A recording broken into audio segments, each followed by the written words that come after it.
Ассаламу алейкум, урматтуу Багастыры Кыргызстан каналын көрүүчүлөрү, кутман күнүңүздөр менен.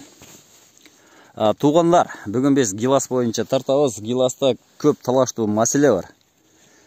Гиласка кык салса, көң салса болбойт, тамырын курт жеп коет, тамырын күйгүзүп коет деген сөздөрдү көп уксаңыздар болот.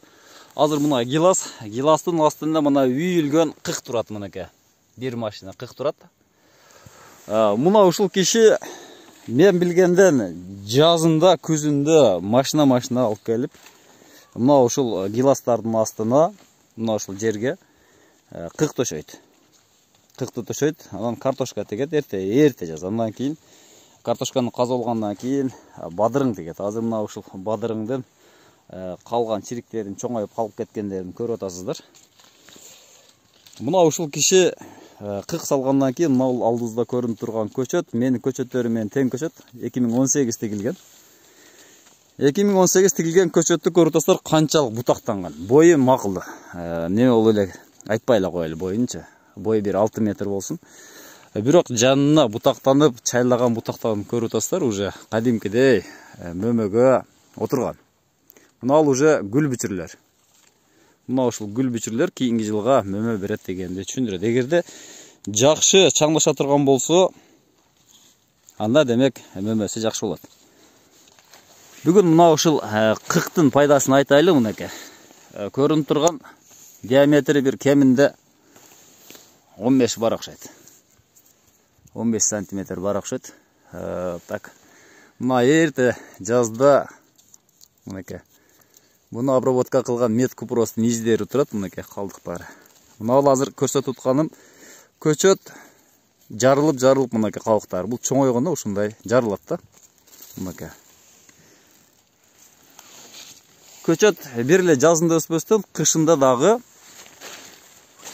өсөт, чоңоет, жоноет. Мына ушундай туугандар. Биз бардык туугандар, уруктар кыкты колдонобуз, гиласка кадимкидей беребиз. Дарысын дагы беребиз, кыгын да беребиз. Демек, бул көчөттүн толук жетишине азык болуп берет.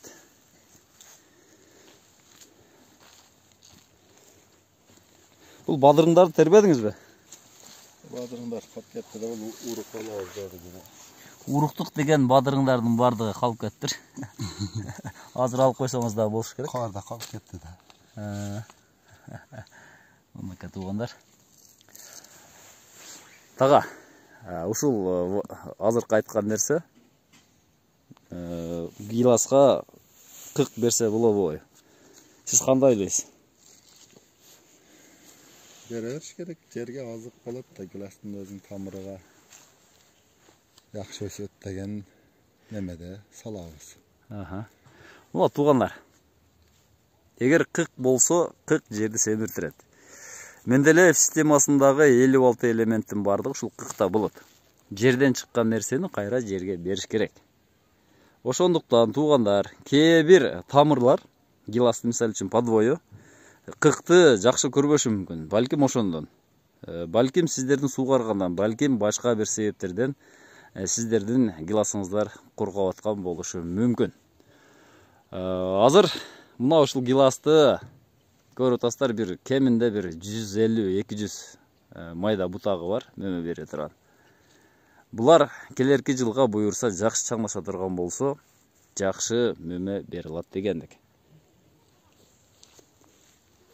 Кыкты салыңыздар, аябаңыздар.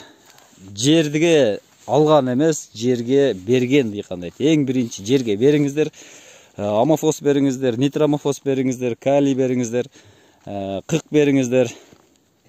Анан дагы бир нерсе, азыр бир кальций деген нерсени Россияныкын алып келип реклама кылып атабыз. Кальций жетишпесе түшүп калат, жарылып кетет, кармабай калат деп.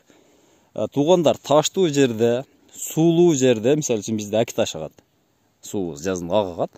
Биздин жерде акиташ, кальций бизде жетиштүү. Ошондуктан менин оюм, бул нерсени жерде анализин тапшырбастан, текшертпестен туруп, мына ушуну бериш керек, мына ушул элемент жетпейт деп туруп, өз алдынча берген туура эмес. Бул жердин составын бузат. Айтарым, кык жана кык жана кык. жерге гумусту бериңиздер. Ең жакшы сіздерге азык болуп бере турган мына ушул нерсе. Сіздер менен Бага Сүрө Кыргызстан каналы болду. Тынч аман болуңуздар туугандар.